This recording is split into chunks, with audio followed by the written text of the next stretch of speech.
நம்ம வீட்டில் இன்றைக்கி நைட்டு வந்து என்ன ஸ்பெஷல்னு பார்த்தீங்கன்னா சிக்கன் குழம்பு தான். ஸோ இதை நான் எப்படி செஞ்சேன்றது உங்களுக்கும் ஷேர் பண்ணுறேன்.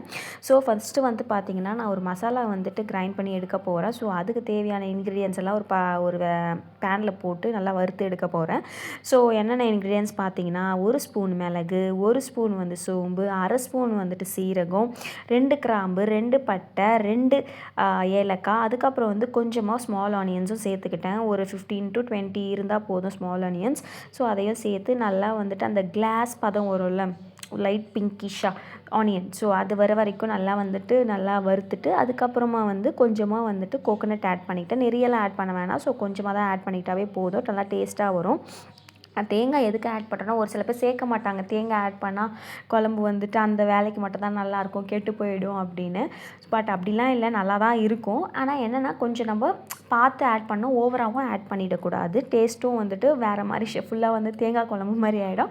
ஸோ பார்த்து ஒரு 2 தேங்காய் பத்தை அந்த மாதிரி வந்து இல்லை 1.5 தேங்காய் பத்தை ஆட் பண்ணிவிட்டால் அதுவே போதும் நம்மளுக்கு. அண்ட் வந்து இப்போ எல்லாமே அந்த தாளிப்புலாம் முடிஞ்சிருச்சு. இப்போ வந்து நான் கொஞ்சம் நேரம் ஆற வச்சுட்டு அதுக்கப்புறம் கிரைண்ட் பண்ணி எடுத்துடலாம். ஸோ இப்போ அதுக்கப்புறம் என்ன பண்ணுறேன்னா, நான் வந்து குழம்பு தாளிக்கிறதுக்காக ஒரு பாத்திரம் ஒரு கடாய் எடுத்துக்கிறேன். அதில் வந்து கொஞ்சமாக எண்ணெய் ஊற்றிக்கிறேன். எண்ணெய் வந்து ரொம்பவும் சேர்க்க வேண்டாம், கொஞ்சமாகவே சேர்த்தாவே போதும். ஏன்னா நம்ம எப்படியோ நம்ம வந்து சிக்கன்லேருந்து எண்ணெய் வந்து பிரிஞ்சு வரும். ஸோ அதனால் நம்ம நிறையவே ஆட் பண்ண வேண்டாம்.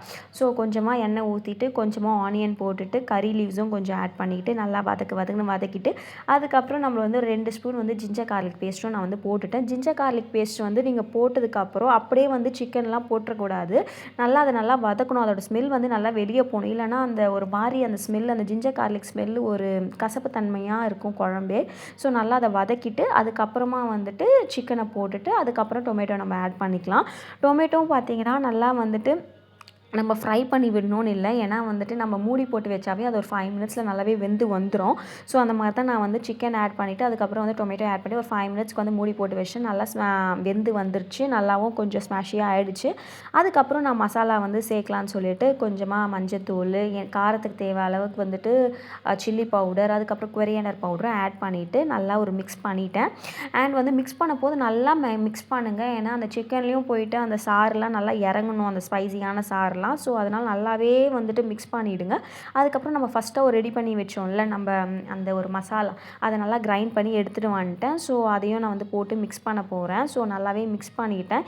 எது போட்டாலும் நல்லா கிண்டி விடுங்க, நல்லா மிக்ஸ் பண்ணி விடுங்க. அப்போ தான் வந்து அந்த சிக்கனில் போய் ஒட்டும் அந்த மசாலாலாம். ஸோ அதனால் வந்து நல்லா வந்துட்டு ஒரு பெரட்டிட்டு அதுக்கப்புறம் வந்து கொஞ்சம் குழம்புக்கு தேவையான தண்ணியும் ஆட் பண்ணிட்டேன். ஸோ அந்த கிரைண்ட் பண்ண பேஸ்ட்லேயே அங்கங்கே கொஞ்சம் இருந்துச்சுல திப்பியாக.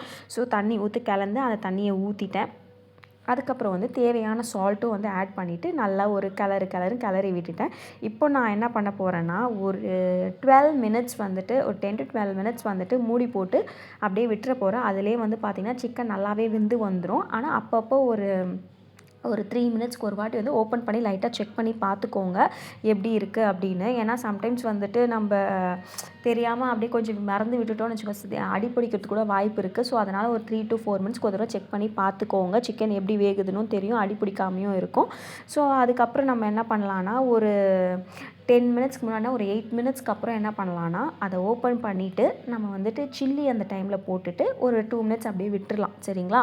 ஸோ ஏன்னா சில்லி வந்து நம்ம லாஸ்ட்டில் போடும்போது தான் அதோட ஃப்ளேவர் வந்து நல்லா அந்த குழம்புல இறங்கும், சூப்பராகவும் இருக்கும் டேஸ்ட். நம்ம ஃபஸ்ட்டே போட்டால் அது அவ்வளோ நல்லா இருக்காது. ஸோ லாஸ்ட்டாக நீங்கள் போட்டு பாருங்கள், சூப்பராக இருக்கும். அப்புறம் இறக்கிறதுக்கு ஒரு 2 நிமிஷம் முன்னாடி கொரியாண்டர் போட்டு அதையும் கொஞ்சம் கொதிக்க விட்டு அப்புறம் ஃப்ளேம் வந்து ஆஃப் பண்ணிடலாம். ஸோ அவ்வளோதான், ஒரு சிம்பிளான டேஸ்டியான சிக்கன் குழம்பு வந்து ரெடி ஆயிடுச்சு. ஸோ இந்த வீடியோ உங்களுக்கு பிடிச்சிருந்ததுன்னா கண்டிப்பாக கமெண்ட்டில் சொல்லுங்கள்.